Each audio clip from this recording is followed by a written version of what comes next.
Today is June 10th, 2025, and you're listening to Space News First Up. Discover your next mission in the space industry with the Space News Job Exchange. Visit spacenews.com/jobs to find top aerospace roles and connect with leading employers.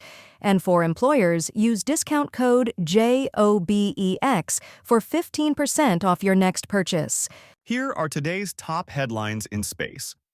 A House spending bill would increase funding for the Space Force. New rules for a federal rural broadband program could create opportunities for Starlink. Quantum Space has raised $40 million as the company pivots towards national security applications of its spacecraft. Two Chinese Shijian satellites appear to be maneuvering towards each other in a potential satellite refueling demonstration. And the government of Quebec is providing funding to a Canadian launch startup. First Up is produced by Space News, the industry standard for professional space journalism. Visit spacenews.com for breaking news, policy updates, and original analysis. We begin today with news that a House spending bill would increase funding for the Space Force.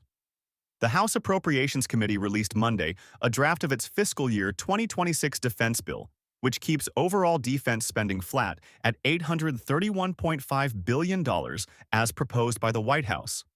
However, the bill increases the Space Force's budget by about 10% from the White House proposal of $26 billion.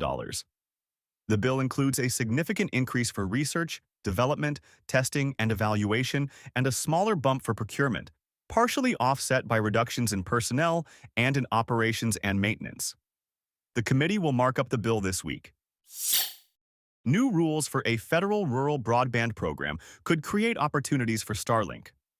The Department of Commerce's National Telecommunications and Information Administration said it will now apply a technology-neutral approach in awarding subgrants under BEAD, or Broadband Equity, Access and Deployment.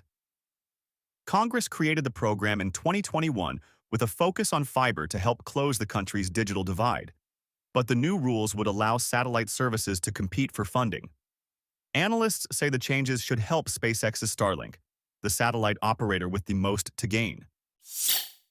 Quantum Space has raised $40 million as the company pivots towards national security applications of its spacecraft. The company said Tuesday it raised the money as an extension of a Series A round with support from several investors. The company plans to use the funding to accelerate work on Ranger, a spacecraft it describes as a highly maneuverable platform, capable of hosting payloads and performing satellite refueling.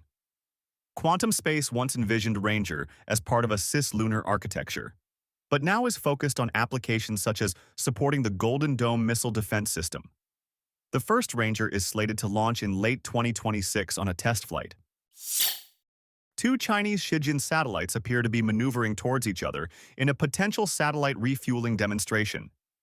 China's Shijian 21 and Shijian 25 spacecraft, designed for servicing and refueling, were within about 2 degrees of longitude, or roughly 1,500 kilometers, of each other in geostationary orbit Monday.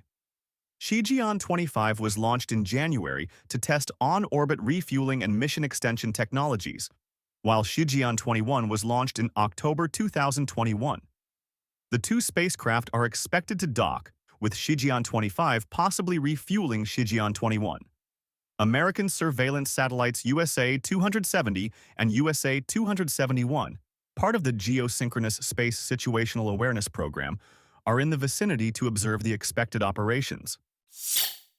The government of Quebec is providing funding to a Canadian launch startup. The provincial government said Monday it would award $10 million Canadian dollars, $7.3 million, to Reaction Dynamics, working with Canadian software and engineering services firm Maya HTT.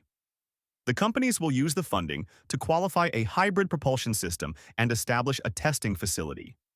That propulsion system would be used on Aurora, a small launch vehicle. Reaction Dynamics is developing with a first orbital launch slated for 2027 or 2028. The award, Quebec Premier François Legault said, would ensure that the work is done entirely within Quebec. Share your company's news with the entire space industry through Stellar Dispatch, the press release service from Space News. Learn more and use discount code SD2106 for 15% off when you submit yours at spacenews.com/stellardispatch. In other news, weather has delayed the launch of a private astronaut mission to the International Space Station by a day.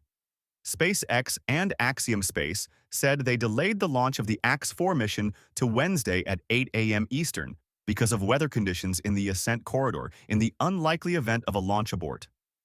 A Falcon 9 will launch a new Crew Dragon spacecraft to the ISS on the Xplore mission, where the 4-person crew will spend 2 weeks performing research and outreach activities. Xplore is commanded by former NASA astronaut Peggy Whitson and includes astronauts from Hungary, India, and Poland. Ars Technica reports that Blue Origin now expects to perform the second launch of its New Glenn rocket no earlier than mid-August. Blue Origin CEO Dave Limp announced the new schedule for the launch Monday, saying a key goal will be to land the booster, a feat the company was unable to do on the vehicle's inaugural launch in January. Blue Origin did not disclose the payload for the second launch, although NASA said in its fiscal year 2026 budget it expected to fly its Escapade Mars mission on the second New Glenn launch.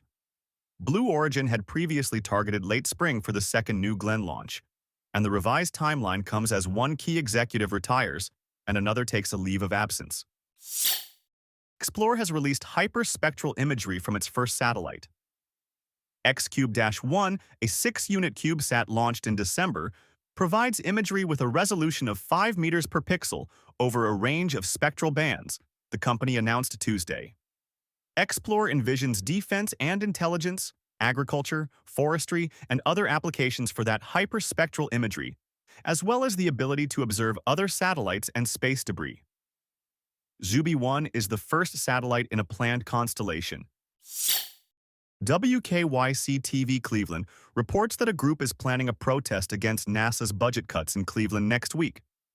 The group Stand Up for Science will host a rally next Saturday in a park in downtown Cleveland to protest proposed budget cuts for NASA. The fiscal year 2026 budget would, if enacted, reduce the workforce at the Glenn Research Center in Cleveland by 40% and threaten programs at the center like the Lunar Gateway.